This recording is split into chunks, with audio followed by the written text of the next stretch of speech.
Baik, bismillahirrahmanirrahim. Bapak akan menjelaskan tentang adjective clause untuk pertemuan ke-13.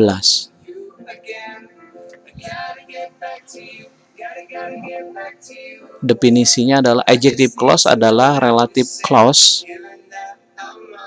Ya, jadi nama lainnya adalah relative clause atau dependent clause, ya, pasti dependent clause. Seperti halnya adverbial clause kemarin, adjective clause juga adalah dependent clause yang fungsinya apa?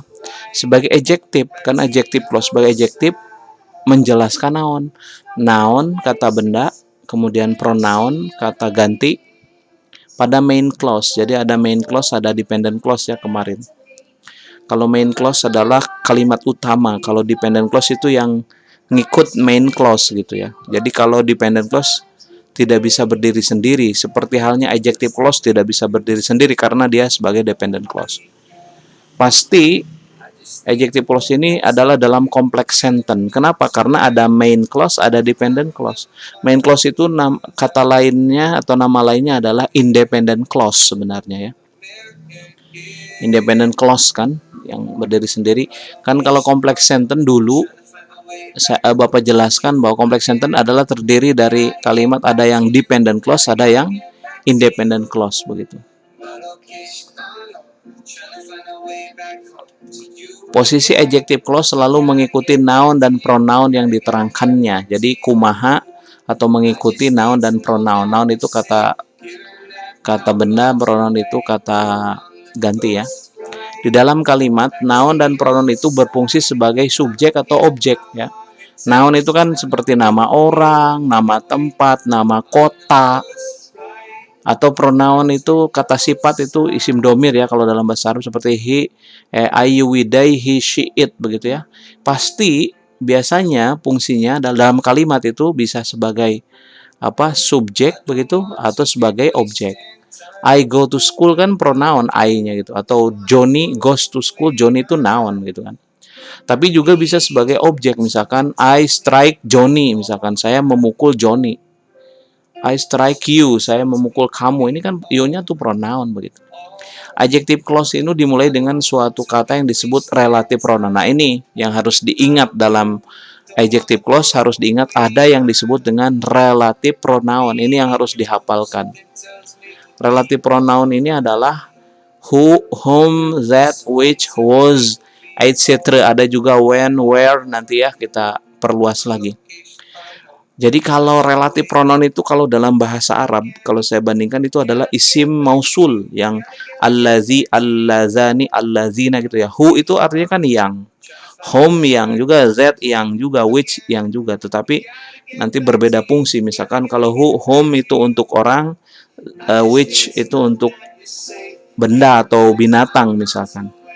Apa fungsi relative pronoun? Menjembatani hubungan dengan noun atau pronoun yang diterangkan. Jadi dia si who ini menjembatani, menjelaskan noun dan pronoun menjelaskan noun dan pronoun dengan relative pronoun itu. Untuk lebih jelasnya kita lihat contoh misalkan the book is interesting. Ini kalimatnya asalnya seperti ini. Buku ini menarik. Tapi kemudian the book that he has read is interesting.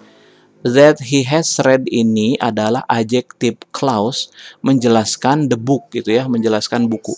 Jadi buku anu mana? Buku yang that he has read, yang dia sudah membacanya, is interesting. Ingat, adjective clause itu adalah dependent clause. Jadi that he has read ini adalah dependent clause, tidak berdiri sendiri. Jadi dia tergantung sama kalimat lain atau tergantung pada main clause. Main clause-nya itu kan ini, the book is interesting. The book that he has read. Nah, inilah contoh daripada yang kan allazi kalau dalam bahasa Arab, yang dia sudah baca is interesting. Contoh lain kalau who, he is the man, dia adalah orang gitu kan, who work hard to support their daily needs. Sebenarnya kalimat main clause-nya he is the man, dia adalah seseorang laki-laki begitu. Tapi kemudian laki-laki yang mana yang bekerja keras untuk mendukung atau untuk ya kebutuhan sehari-harinya, untuk mendukung kebutuhan sehari-harinya. Jadi who works hard to support their daily needs ini adalah adjective clause menjelaskan the man, orang ya. The woman whom you saw last night is my sister. Nah, ini kalau bedanya who dengan whom. Kalau whom ini untuk menunjukkan bahwa si the woman itu kan noun ya, kata benda ya, kata benda orang kan. Itu adalah sebenarnya dia objek sebenarnya kan. Whom you saw last night, yang kamu lihat tadi malam, the woman kan. Siapa yang kamu lihat? The woman. Nah, sebagai objek tapi diawalkan gitu, diawalkan di kalimat. Nah, the woman whom you saw last night is my sister adalah nanti adalah saudara perempuanku. Jadi the woman whom, jadi beda dengan who. Kalau who langsung menjelaskan the man, kalau who karena the woman posisinya adalah sebagai objek. Kemudian the man, whose car is antique, ini juga kalau ini whose ini untuk menunjukkan kepunyaan, yang mobilnya antik gitu ya. Sebenarnya main clause-nya apa? The man works as a lecturer. Orang atau laki-laki itu bekerja sebagai dosen begitu. Tapi laki-laki numan whose car is antique, yang mobilnya antik. Kemudian which ini untuk binatang biasanya atau untuk benda ya. Tom ini nama binatang kayaknya.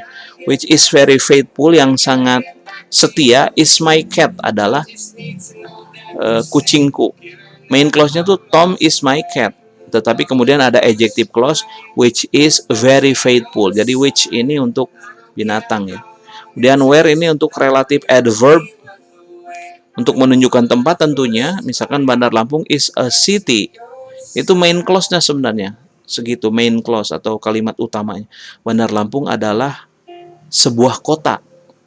Kemudian dijelaskan sebuah kota naon, where I was born, di mana aku dilahirkan. Where I was born inilah adjective clause. Kemudian that juga, it is the car that I have dreamed for many years ago.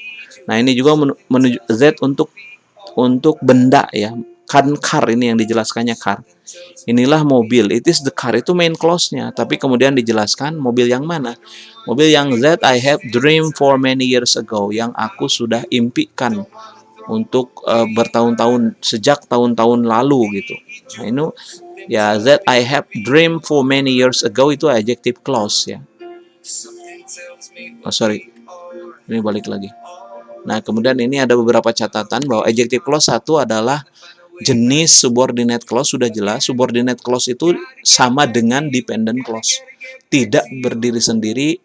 Jadi dia membutuhkan kalimat lain atau membutuhkan main clause atau membutuhkan independent clause. Yang kedua, berperan seperti halnya adjective, yaitu menjelaskan noun dan pronoun seperti fungsinya tadi kan.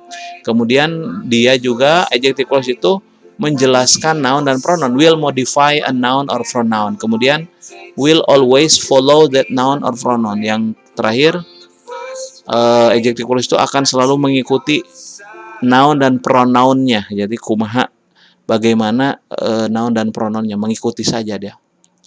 Kemudian ini catatan lain, adjective clause itu ya nama lainnya adalah relative pronouns begitu. Mengenalkan adjective clause. Nah, ini ada who, whom, whose, that, which gitu ya. Nah, ada catatan ini not sometime a relative pronoun is preceded. Terkadang relative pronoun ini didahului oleh preposition. Preposition itu kata depan. That is part of the adjective clause, yang merupakan bagian dari adjective clause. Ini contohnya on kan. Ini kan preposition. Have you read the book on which the movie is based kan? Terkadang, ini jarang terjadi tapi kadang ada yang seperti ini begitu. Apakah kamu pernah membaca buku yang film itu berdasarkan buku tersebut begitu kan?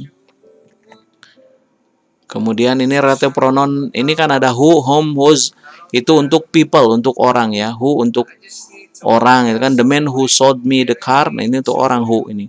The man for whom I work, ini juga the man sebagai objek ya. Kemudian the man whose car, yang mobilnya dicuri ini. Pokoknya intinya who, whom, whose itu untuk orang ya. Nah, kalau which Kemudian Z itu menunjukkan thing, benda atau dan nanti binatang begitu. The math which ini kan matematika yang merupakan mata pelajaran favoritku adalah di cancel, jadi tidak ada gitu gurunya merenya. Z juga the animal, kan animal ini binatang ya, sama. Ini untuk mempertegas saja bahwa kalau who, whom, was untuk orang, which, Z itu untuk benda atau binatang. Kemudian adjective clause juga untuk menjelaskan tempat atau waktu, adjective clause bisa di adjective clause-nya bisa dimulai dengan when atau where. Tadi kan when itu kapan, kalau where di mana. When used to introduce adjective clause, this relative adverb. Nah, ini kalau when ini dengan where disebut relative adverb ya. Contohnya ini. Rumah di mana aku tumbuh dewasa gitu ya. The house where I grow up has been destroyed. Sekarang mah sudah dirusak begitu. Where I grow up ini adalah ya relative adverb. Sama juga ini adjective clause. Did I tell you about the time? Apakah aku mengatakan tentang waktu kapan my husband was sprayed by a skunk? Di mana suamiku disiram oleh skunk, semacam apa ya, semacam binatang lah. Nah, itu menunjukkan kapan ya, kapan suamiku disemprot gitu ya oleh skunk. Skunk ini semacam binatang. Oke, saya kira cukup untuk pertemuan ke-13. Silakan. Terima kasih. Assalamualaikum warahmatullahi wabarakatuh.